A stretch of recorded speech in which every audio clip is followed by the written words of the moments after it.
కూర్చోండి మావయ్య. బాబు మజ్జిగితేనా ఉండండి అత్తయ్య, ఏకంగా భోజనం వడ్డించేస్తా. ముందు కాఫీ ఆగండి. ఇప్పుడు నేను అయ్యో చెప్పేది కాస్త ఏంటంటే- ఉండండి.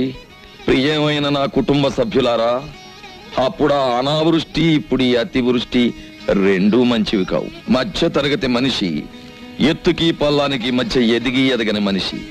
పైనుంచి చూసేవాడికి కింద కనిపిస్తాడు, పల్ల నుంచి చూసేవాడికి పైన కనిపిస్తాడు. అతను రెండు చేతులు చాచి అంతస్తులు అందుకోలేడు, ఒక్క చెయ్యి చాచి అడుక్కోను లేడు.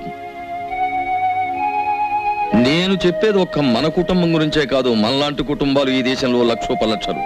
ఓ మధ్య తరగతి మనిషిగా మాలాంటి కుటుంబ సభ్యులు 50 మందిని నమస్కరించి అడిగేది ఒక్కటి: ఇంటి యజమాని ఇంటికి చేరుకోగానే అతను 4 ముద్దలు తిని కడుపు చల్లార్చుకునే వరకు సమస్యలతో వేధించకండి, ప్రశాంతంగా ఉండనివ్వండి. సమస్యల్ని ఎదుర్కొని పరిష్కరించే మనోధైర్యాన్ని అతనికి ఇవ్వండి. సమస్య